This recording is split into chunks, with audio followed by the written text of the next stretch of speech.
नमस्कार। राधे राधे। हमारी आज की कहानी का विषय है भगवान जगन्नाथ बीमार क्यों पड़ते हैं। क्या आप जानते हैं, हर साल ज्येष्ठ की पूर्णिमा को जगन्नाथपुरी के भगवान जगन्नाथ बीमार हो जाते हैं। हमारे हिंदू धर्म में पूर्णिमा का बहुत बड़ा महत्व है। जब ज्येष्ठ की पूर्णिमा का विशेष महत्व बताया वो भी ज्येष्ठ की पूर्णिमा का विशेष महत्व बताया जाता है। इसी ज्येष्ठ की पूर्णिमा को भगवान जगन्नाथ, बलराम और सुभद्रा का स्नान यात्रा निकाली जाती है। इस यात्रा में जो काठ की मूर्तियाँ होती हैं, जो बड़ी ही सुंदर होती हैं, उन्हें मंदिर से बाहर निकाला जाता है। इस यात्रा को पहांडी कहा जाता है। भगवान की मूर्तियों को शीतल जल से चंदन मिलाकर स्नान कराने की विधि है। भगवान ने स्वयं वहाँ के राजा को आदेश देकर कहा था कि यहाँ पे एक कुआं खुदवाओ, उसी के शीतल जल से भगवान को स्नान कराने की विधि है और वह विधि पुराने समय से आज भी चली आ रही है। शीतल जल से स्नान करने की वजह से भगवान बीमार हो गए थे। 15 दिन तक उन्हें बुखार हुआ था। भगवान के इस बुखार की लीला को ज्वर लीला भी कहा जाता है। 15 दिन के बाद भगवान स्वयं स्वस्थ हो गए थे और भक्तों से मिलने के लिए रथ पर सवार होकर निकलते थे।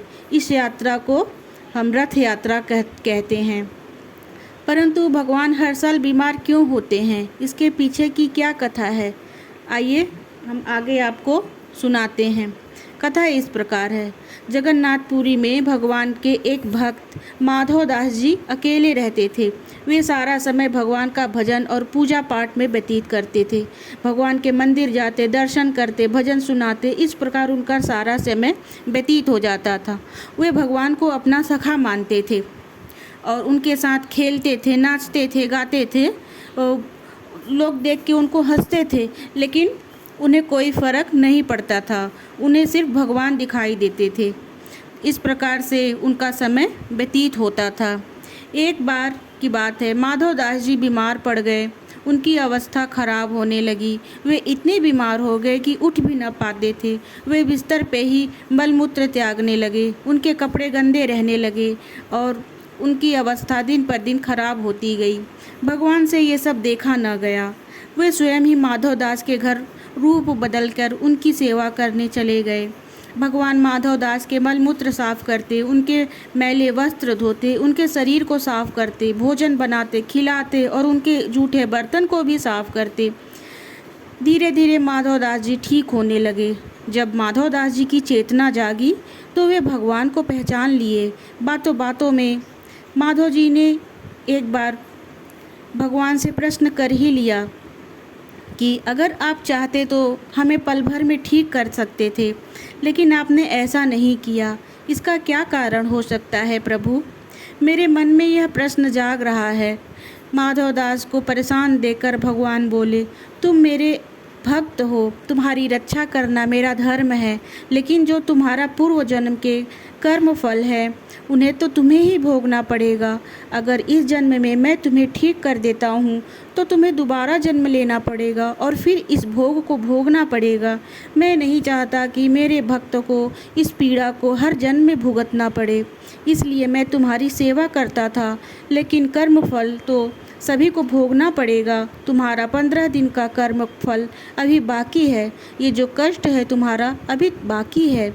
अगर तुम यही चाहते हो तो ये 15 दिन के कष्ट मैं अपने ऊपर ले लेता हूँ और तुम्हें ठीक कर देता हूँ। तब से यह प्रथा चालू हुआ है कि भगवान 15 दिन तक बीमार रहते हैं। वे चाहते हैं कि उनके सभी भक्त स्वस्थ रहे। सारे संसार की बीमारी लेकर जगन्नाथ जी बीमार रहते हैं। जब प्रभु बीमार रहते हैं तो पूरे मंदिर का कपाट बंद कर दिए जाते हैं। वैद्य, डॉक्टर और उनके जो खास पुजारी हैं उनके अलावा मंदिर में किसी को भी जाने की अनुमति नहीं होती है। 15 दिन तक भगवान की रसोई भी बंद कर दी जाती है। 15 दिन तक भगवान को सिर्फ काढ़ा, दलिया, खिचड़ी दिया जाता है। समय समय पर प्रभु का उपचार होता है। वहाँ पे डॉक्टर, वैद्य ये सब दिन में 2 बार 3 बार आते हैं, प्रभु को चेकअप करते हैं और प्रभु को दवाइयाँ भी दी जाती हैं। 15 दिन के बाद प्रभु स्वस्थ होकर समस्त भक्तों के दर्शन देने के लिए रथ पर सवार हो निकलते हैं। इस तरह रथ यात्रा शुरू हुई। बोलिए भगवान जगन्नाथ की जय। आपको कहानी अच्छी लगी हो तो प्लीज़ मुझे लाइक करें, शेयर करें, सब्सक्राइब करें, ताकि इसी तरीके से मैं आपके लिए और भी नई कहानियाँ लेके प्रस्तुत रहूं।